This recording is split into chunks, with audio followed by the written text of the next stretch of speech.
Sunday, July 3rd, what has to have been one of the largest gatherings of vintage, club, and contemporary racing Fords assembled along the front straight.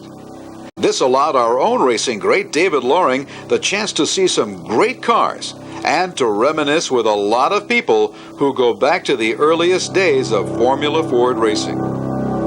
This is a very good friend of mine, Paul Pfanner, who was actually pretty responsible getting me to the runoffs in '78 when I won with Dan Gurney's Eagle. Paul knows a lot about the motor racing in general, but particularly Formula Ford in this class. Can you tell us something about this car? Well, David, this is a Magic Merlyn, and it's a 1969 Merlyn Mk-11a. And it's unique in that two world champions drove this car on their way to becoming Formula One stars, and they were more or less discovered while driving it. Emerson Fittipaldi in 1969 and Jody Scheckter in 1971. Also, this car was driven to a large number of wins in 1970 by Colin Vandervell. Well, I was telling them earlier, when I first went to Europe and I went to work for the Colchester Racing Developments, they offered me this car, and I thought it was too worn out, so I decided I had to get a new car. I guess life's a learning experience, eh? Well, I think that was the first of many bad decisions in your racing career, David. Absolutely. A year and a half from driving this car, Emerson Fittipaldi was winning Formula One races. Right, and I made a big mistake. It's pretty amazing, and I became aware of Emerson when he was first with Lotus and looked into how this guy had become a driver for Lotus out of nowhere and found out about Formula Ford, and I became very interested. Now, you've raced Formula Ford a lot too. Does this car differ a lot from the Formula Fords you have raced, or is this car pretty much the state or the benchmark of Formula Fords in the 60s and 70s? Well, it was actually a very good car. It remained competitive, as you know, into the 73, probably 74 season. It was a very simple car, relatively clean aerodynamically, and it handled well. It did handle well. You could drive these cars very sideways, which we're going to try and show you on Monday. And my experience was in a car called the Eldon, which some say didn't handle that well. I like it. What does that say for your driving? Well, in the 700 or 800 Formula Ford races that I've driven, David, I reckon... You came to grips with this evil handling car quite quickly. I reckon I'm one of the best 10,000 Formula Ford drivers alive today. There we go. What is it? The older we get, the faster we were? That's right. Okay. That's right. But I think the point of this car is that this car is more or less the holy grail of Formula Fords. It symbolizes all the class stood for, that you could demonstrate your talent in a relatively simple, inexpensive car and get noticed. And now, we say simple and inexpensive. What would this car have cost in '68? I think it was probably in the neighborhood of 1,600 pounds for a complete Which would have been $4,000? Yeah, something along that line. And what would it cost to get into a Formula Ford today? I think a rolling chassis is somewhere in the neighborhood of $21,000, and the engine is probably $6,500. So you're talking $28,000 to $30,000. So we pay more for an engine today than we did for an entire car. Yes, and that's... And the cost of racing goes up.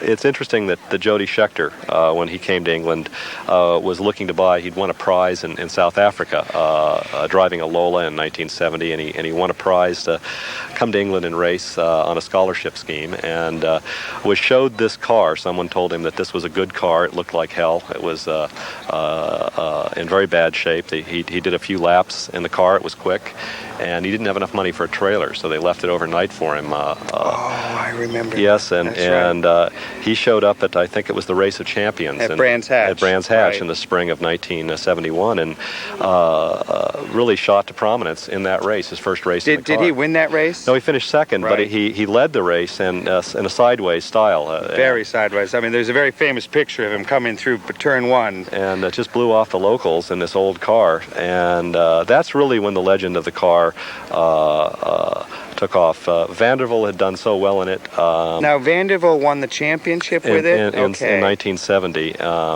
and it was one of those things where the focus was on Formula Ford at the time, and anyone who got in this car seemed to do charmed. well. It was That's charmed. right, yeah. And Scheckter was picked up by McLaren shortly thereafter into the Formula 2 team, and then ended up driving within a year in Formula 1.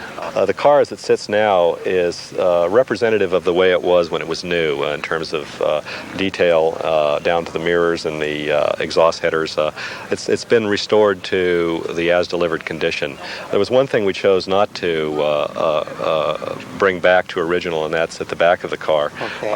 That's the inboard brake setup, which is believed to be one of the very first inboard brake setups on a Formula Ford. It was in vogue at the time in Formula 1. And they'd done one car at Merlyn's that was like this. And Jody Scheckter himself, as the story goes from the people at Merlyn, was a welder there in 1971, and he welded up the bits. So he actually welded the pieces that are still on this car today. Yes, well, yes. These guys worked on their own race cars for the most part, and he created a kind of a homemade Hewlin Mark 9 out of a Mark 8 by fitting the brakes inboard. Any advantage they perceived was probably negated by the fact these got oil on the brakes. Well, I can imagine being that the side plates on this thing weren't stiffened and ribbed as they are today, that there must have been an awful lot of flex and movement around there. And I do remember Clive from the factory telling me that he thinks the reason that both Jody and Emerson went so fast was because they never had any brakes. Right, that's probably it. I mean, that's the last thing you need in a Formula Ford is brakes. You have so little horsepower, the thing is to keep the momentum up, isn't it? Right, and if you just got oil on them, they just use another pedal. Yeah, I don't think you ever use the brakes. No, but I'm using them a lot today, so we're okay.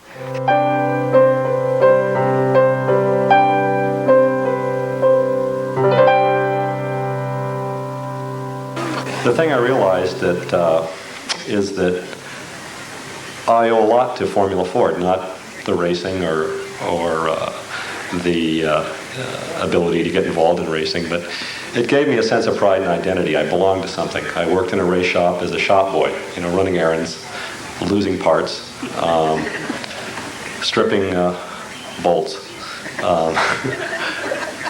really siphoning gas out of cars when no one was around so I could get home because I got paid $25 a week. Really, I feel like confessing everything now.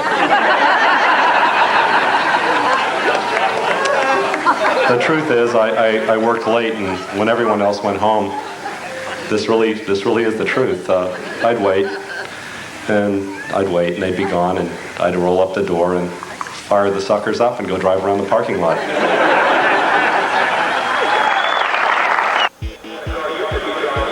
The second grid to form up behind the BMW pace car was the Media Invitational Challenge. This race would take place using the identically prepared Ford Mondials of the Skip Barber Racing School and would be contested by a number of motorsports journalists from all over the country. And these guys had come to race, as only a half second separated the first four cars to take the green flag.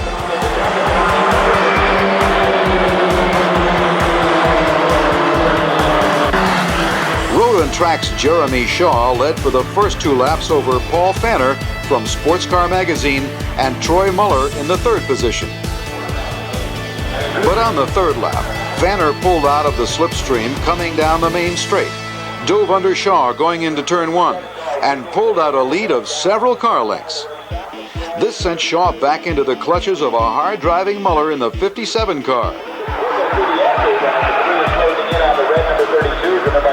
The spectators on the hill overlooking the S's were loving the three-way seesaw battle that followed.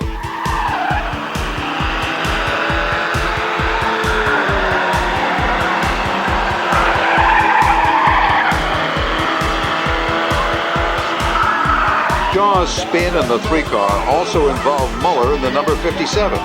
Both cars were able to get back into the race, but the incident allowed Pfanner to solidify his grip on the lead.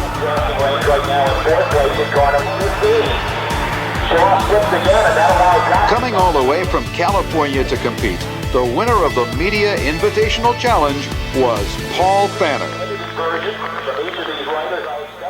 This really is a unique class. This isn't just a bunch of people who've raced against each other. And It's a bunch of people that raced against each other, who prepared cars against each other, who knew each other in a really healthy, competitive environment.